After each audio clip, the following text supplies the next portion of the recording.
Está no Agora CNN, o analista de mercados, Ricardo Evangelista. Muito boa tarde, obrigada por se juntar à CNN Portugal. Já vamos falar sobre Davos e sobre que perspectivas económicas é que podemos retirar do Fórum Económico Mundial, mas gostávamos de o ouvir em relação a estes constrangimentos na circulação de mercadorias pelo Mar Vermelho.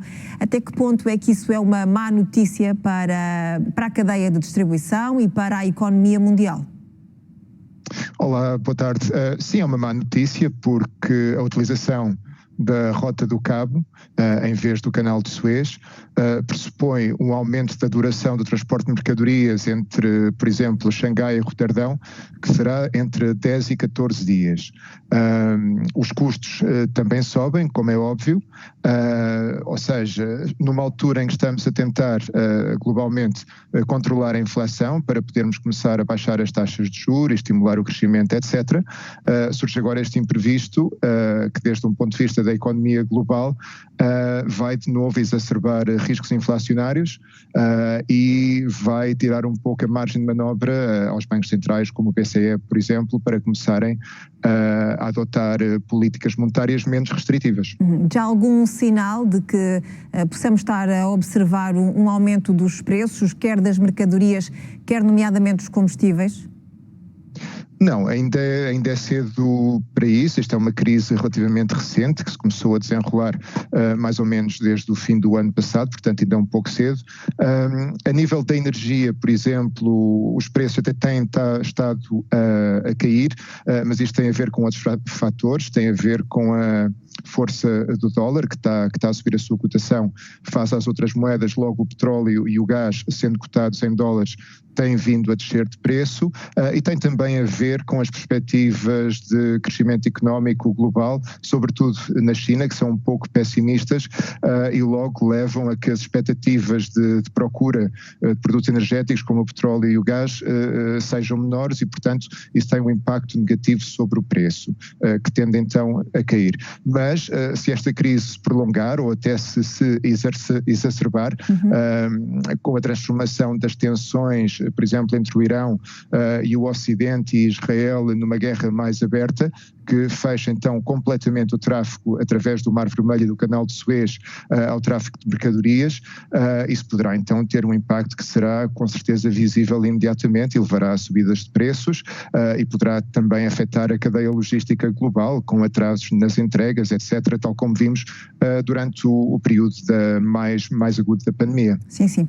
Ricardo, olhando agora para Davos, logo no primeiro dia do Fórum Económico Mundial foram divulgados alguns papers com perspectivas económicas e elas não são propriamente muito favoráveis ou muito otimistas sobre o que vai ser 2024.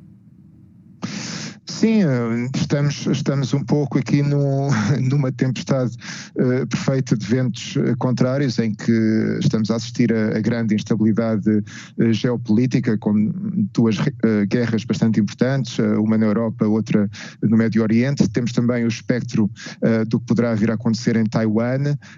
Por outro lado, temos as taxas de juros que se mantêm altas, e esse é um dos pontos principais na agenda de Davos, discutir o impacto que estas taxas de juros altas estão a ter no crescimento, contrabalançando esta visão com a necessidade de controlar a inflação. Temos também outras questões que se mantêm do ano passado, como por exemplo as alterações do clima e o impacto económico e social que podem ter a nível global, e temos também agora o grande tópico do momento, a inteligência artificial, o impacto que pode ter no mercado laboral. Estima-se que cerca de 40% de todos os postos de trabalho a nível global venham a ser afetados pela inteligência artificial, e também a nível ético colocam-se algumas questões sobre a desinformação que a inteligência artificial poderá facilitar, sobretudo em 2024, que não nos podemos esquecer vai ser um ano muito importante, com cerca de metade da população global a ir a eleições, e algumas destas mesmo muito, muito importantes, como por exemplo nos Estados Unidos, na Índia, no Reino Unido, e não nos podemos esquecer das eleições para o o Parlamento Europeu, também extremamente importantes para nós.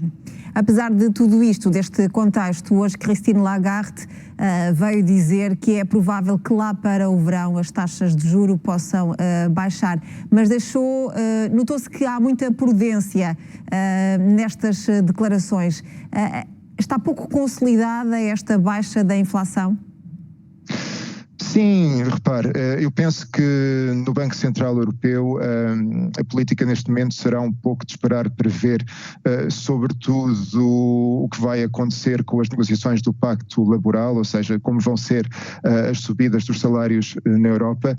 Temos vindo a assistir, a nível da inflação, a uma queda da inflação na energia, por exemplo, também na alimentação, mas a nível dos serviços ela tem subido e isto deve-se sobretudo aos aumentos dos salários.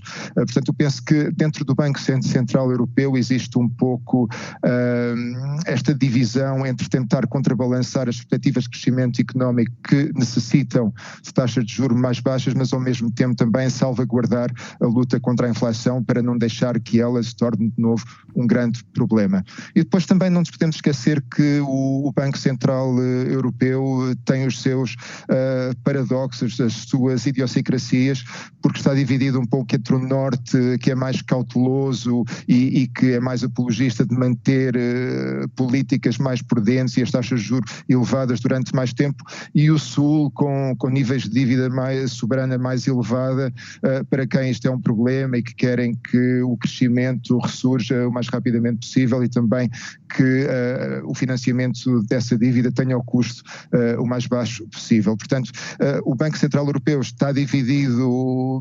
nesta estrada cruzada entre querer fomentar o crescimento e ao mesmo tempo controlar a inflação, e também tem que gerir os seus paradoxos internos. Muito bem. Ricardo Evangelista, muito obrigada pelas explicações. Desejo-lhe uma boa tarde. Foi um prazer. Boa tarde. Obrigada.